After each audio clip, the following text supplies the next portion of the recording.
Imagine this, it's 2 a.m., and I'm fast asleep in my bed, completely unaware of what's happening right next to me. My sister, who I thought I could trust with my life, sneaks into my room like a shadow. She quietly grabs my wallet from the nightstand, pulls out my credit card, and snaps a quick photo of the details with her phone. By the time morning rolls around and I check my bank app over coffee, my heart drops. $15,000 is gone. Vanished. Spent on who knows what. That moment changed everything for me. Hi, everyone. My name is Mia Thompson, and I'm 28 years old. I work as a graphic designer in a bustling city, finally feeling like I've got my life together after years of scraping by. But let's rewind a bit to understand how I ended up in this nightmare. Growing up, my family was pretty average: mom, dad, me, and my younger sister, Lily. She's 25 now, but back then, she was always the golden child. I was the responsible one, the one who studied hard, got good grades, and started working part-time jobs in high school to save for college. Lily? Not so much. She was bubbly, charming, and somehow always got away with everything. If I broke a vase, I'd be grounded for a week. If she did it, it'd be laughed off as an accident. Our parents adored her, and I get it, she's got that infectious personality that lights up a room. But over time, that favoritism started to create a rift. I'd save my allowance, while she'd blow hers on candy and toys, then beg me for more. I'd lend her money, and she'd promise to pay it back, but she never did. It was small stuff at first, like a few dollars here and there. Basic sibling stuff, right? Nothing too serious. But as we got older, those little habits didn't go away. They just got bigger. After high school, I moved out for college, worked my butt off, and graduated with honors. I landed a decent job, started building my credit, and even bought my first car outright. Lily, on the other hand, dropped out of community college after one semester, bounced between retail jobs, and always seemed to be in some kind of financial pickle. She'd call me crying about rent being due or her car breaking down, and like the big sister I am, I'd help her out. Wire her a couple $100, no questions asked. I figured that's what family does. But deep down, I started noticing a pattern. She never learned from her mistakes. It was always someone else's fault: bad luck, mean bosses, unfair world. And our parents? They enabled it all. They'd bail her out too, telling me I was too hard on her. She's young, Mia. Give her time. Time? She'd had plenty. Fast forward to last year. Lily lost another job and asked if she could crash at my apartment for just a few weeks until she got back on her feet. I said yes, because blood is thicker than water, right? We shared laughs, binge-watched shows, and for a while, it felt like old times. But then, the red flags started popping up. I'd noticed small things missing: my favorite lipstick, a pair of earrings. She'd swear she didn't take them, and I'd brush it off. Maybe I misplaced them. But trust me, that was just the beginning. The basic foundation of our relationship was cracking, and I had no idea how deep those cracks went. One night, after a long day at work, I crashed early. That's when it happened, the 2 a.m. sneak attack. I woke up the next morning, feeling refreshed, grabbed my phone to check emails, and that's when the notification hit: unusual activity on your credit card. My stomach twisted as I logged in. Charges for luxury clothes, a fancy dinner, online shopping sprees, adding up to 15 grand. My entire savings buffer wiped out in hours. Panic set in. Who could have done this? I called the bank immediately, froze the card, but the damage was done. They said it'd take time to investigate. As I paced my living room, piecing it together, Lily walked in, all smiles, with shopping bags in hand. "Hey sis, look what I got." My blood boiled. How could she afford that? That's when the basic story turned into something much more advanced, a full-blown betrayal that would test everything I knew about family. The shock hit me like a freight train. There I was, staring at my phone screen, watching my hard-earned money disappear into thin air. $15,000, poof. I couldn't wrap my head around it. At first, I thought it was a hacker, some random cyber thief from halfway across the world. I mean, that happens all the time, right? So, I did what any logical person would do. I contacted my bank again, filed a fraud report, and changed all my passwords. But as I sat there, replaying the night in my mind, doubts crept in. My wallet was right on my nightstand. No signs of a break-in. The apartment was locked. Who had access? Only Lily. No, it couldn't be. She's my sister. Family doesn't do that. Or do they? Let's dive deeper into our family dynamics to understand why this felt so possible yet impossible. Growing up, money was always a touchy subject in our house. Dad worked long hours as a mechanic, Mom was a teacher, and we weren't rich, but we got by. I learned early on to be frugal, save for rainy days, budget every penny. Lily?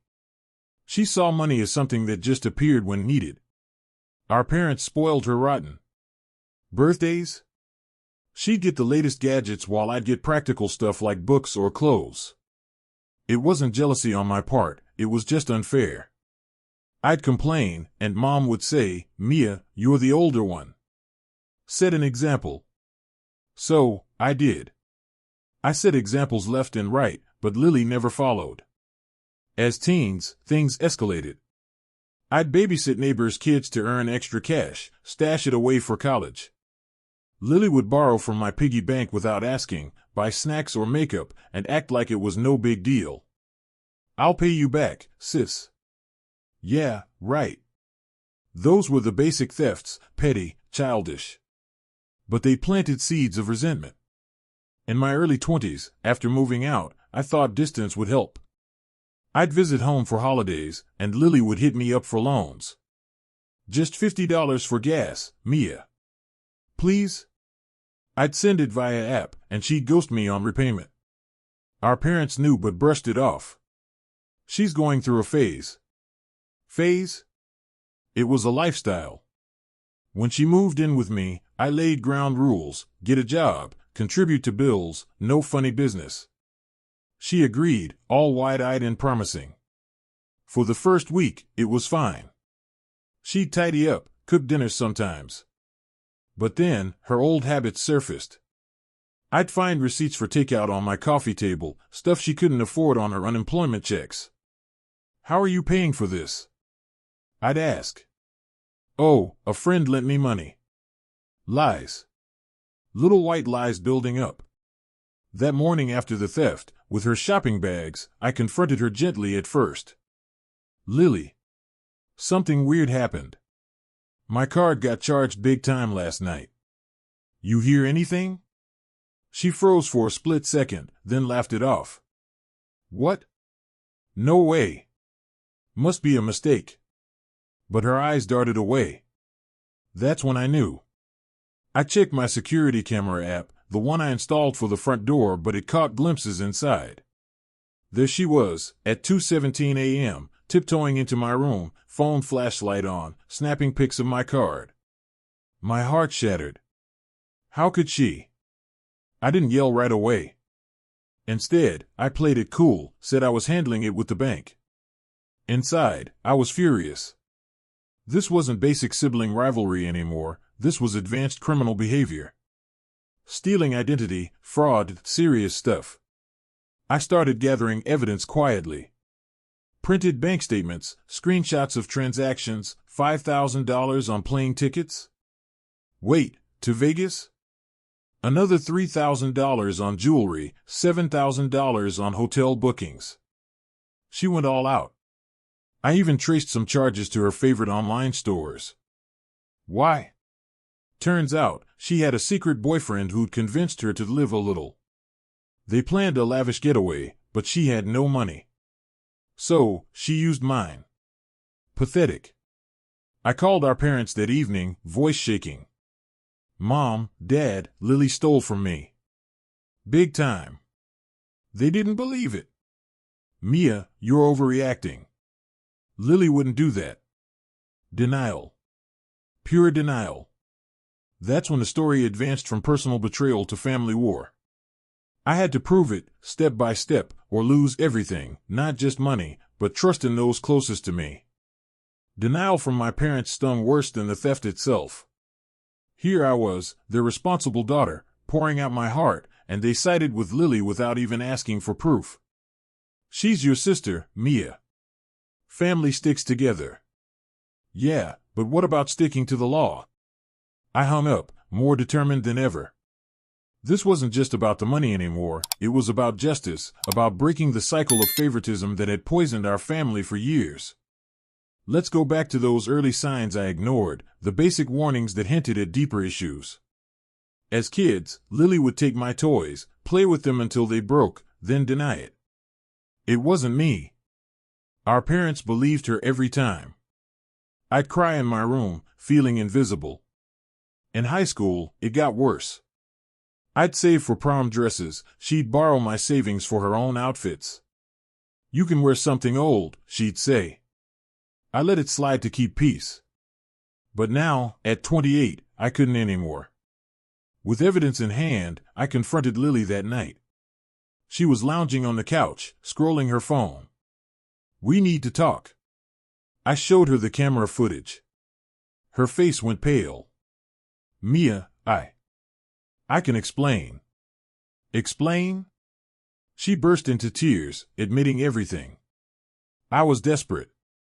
Jake wanted to go to Vegas, and I didn't have cash. I thought I'd pay you back before you noticed. Pay me back? With what? Air? She begged me not to tell anyone, promised to fix it. But $15,000 isn't pocket change. I told her to pack her bags and leave. She did, sobbing the whole way. Next, I advanced my plan, reported it to the police. Filed a report, handed over all the evidence, footage, statements, even her confession recorded on my phone, with her permission, of course. The officer nodded sympathetically. Family thefts are tough, but you've got a solid case. Tough? Understatement. While waiting for the investigation, I dug into Lily's life more. Turns out, this wasn't her first rodeo. Friends messaged me privately, she'd borrowed from them too, never repaid. One even said she used a fake story about our grandma being sick to guilt them into lending cash. Advanced manipulation tactics. Our cousin revealed Lily had bragged about the Vegas trip online, posting pics of luxury suites, paid with my money. Rage built up. A week later, the family gathered at our parents' house for what they thought was a casual dinner. I showed up with a folder of proof. Sit down, everyone. We need to discuss Lily. She was there, looking guilty. I laid it all out, the theft timeline, charges, evidence. Parents gasped. Dad turned red, Mom teared up. How could you, Lily? Finally, belief. But then, the excuses started. She's struggling, Mia. Don't press charges, it'll ruin her life. Ruin her life? What about mine? I stood firm. No. She needs to learn. The argument escalated, yelling, tears, old grudges surfacing. I revealed childhood inequalities, how their favoritism enabled this. It was cathartic, but painful. By night's end, they reluctantly agreed, Lily had to face consequences. Police arrested her the next day for fraud and identity theft. Court date set. In the meantime, I worked with the bank to dispute charges, got most of the money back, thank goodness for fraud protection. But the emotional toll? Huge. Therapy helped unpack it all. From basic sibling spats to this advanced family crisis, it taught me boundaries are essential. No more enabling. Lily's out on bail now, working a steady job to repay me in installments. Our relationship? Strained, but healing. Parents apologized, promising change. If you've been through family betrayal, know this, standing up isn't easy, but it's worth it. Protect yourself first. The courtroom loomed like a battlefield, where family ties clashed with cold hard facts. Lily stood there, handcuffed briefly before the hearing, looking smaller than I'd ever seen her. Our parents sat behind her, eyes pleading with me across the room. "Mia, please don't do this," Mom had whispered earlier. But I had to. This was the advanced stage of our story, the point where basic excuses no longer cut it, and real accountability kicked in. Let's trace how we got here. From those innocent childhood borrowings that seemed harmless, to teen manipulations where she'd forge my signature on school notes or steal lunch money, it all built up. I forgave too easily back then, thinking it'd strengthen our bond. Wrong. It weakened mine. Now, at the hearing, the judge reviewed the evidence, video, bank records, Lily's partial confession. Her lawyer argued for probation, first offense, that they knew of, family hardship. But the prosecutor dropped a bomb, prior complaints from others, including that ex-boyfriend who'd reported similar thefts but dropped charges out of pity. Gasps echoed. Lily broke down, admitting it all. "I'm sorry, Mia. I was addicted to the thrill, the easy money." Addicted? That explained the escalation. What started as basic impulse control issues had advanced to compulsive behavior, perhaps even kleptomania. Therapy reports confirmed it. The judge sentenced her, no jail, but 2 years probation, mandatory counseling, restitution of the full $15,000 plus interest, and 200 hours community service. Fair, I thought. Lily hugged me after, whispering thanks for not pushing harder. But was it thanks, or relief? Post-court, family therapy began. We unpacked decades of dynamics. Parents admitted favoritism stemmed from guilt. Lily was a surprise baby, born during tough times, so they overcompensated. I shared my resentments, how it made me feel unloved. Tears flowed, apologies exchanged. It was raw, healing. Meanwhile, I advanced my own life, switched banks, added security measures like biometric locks on apps. Even got a safe for valuables. No more blind trust. Lily moved back with parents, got a job at a cafe, started paying me $200 monthly. Slow, but steady. She'd send updates, therapy's helping, sis. I see now how I hurt you. Genuine? Time would tell. But then, a twist. During her community service at a shelter, she met people with real struggles, which humbled her. She volunteered extra hours, even after requirements. "It changed me," she said. Our bond mended gradually, coffee dates, honest talks. No more money asks. Instead, she offered help with my designs. From betrayal to growth, the story evolved. If you're dealing with family theft, document everything, seek support, and remember, forgiveness doesn't mean forgetting. Set boundaries to prevent basic issues from becoming advanced disasters. My advice? Talk early. Nip those small thefts in the bud before they snowball. In our case, it took a $15,000 wake-up call, but we're stronger now. Have you faced sibling betrayal? Share in comments, let's support each other. Change doesn't happen overnight, especially when betrayal runs as deep as ours. After the court ruling, I thought that was the peak, the advanced resolution to a story that started so basically. But life had more layers to peel. Lily's probation kicked off, and at first, she nailed it, showed up for check-ins, attended therapy, made payments on time. I'd get Venmo notifications, $200, with notes like, "Sorry again, love you." It softened me. We started rebuilding, sharing childhood memories without the bitterness. Remember those basic games we'd play as kids? Hide and seek, where she'd always cheat but I'd let her win. Now, we laughed about it. But then, cracks appeared. 3 months in, payments stopped. Excuses flowed, work cut hours, sis. Next month, promise. Echoes of the past. I checked with her boss, lie. She'd quit, chasing a better opportunity that flopped. Anger resurfaced.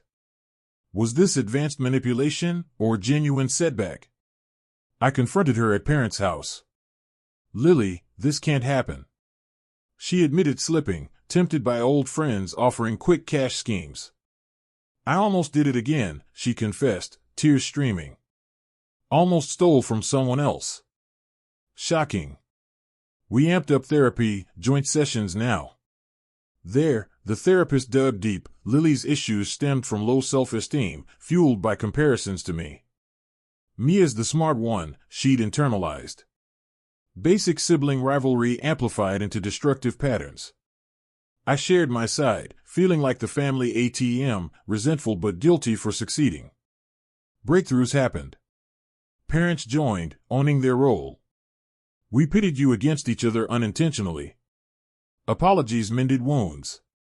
Lily recommitted, got a new job in retail, stuck with it. Payments resumed, double sometimes to catch up. I helped her budget, basic finance lessons she'd never learned. Track every expense, I taught. She improved, even saved a small emergency fund. The story advanced to empowerment. But wait, another twist. During a family vacation, our first in years, Lily found my old wallet in my bag, left unzipped. Temptation hit, she later admitted. But she walked away, told me about it. I chose better this time. Proud moment. It showed growth. Now, a year later, she's paid back $5,000, halfway through probation. Our relationship? Stronger than ever. We collaborate on creative projects. She's got an artistic side. Parents treat us equally, no favorites. If your story involves family fraud, no recovery is possible but requires work. Start basic, open communication. Advance to professional help if needed. My 2 a.m. nightmare became a dawn of new beginnings. Don't let theft define you, let it refine you. Refinement through fire, that's what this ordeal felt like.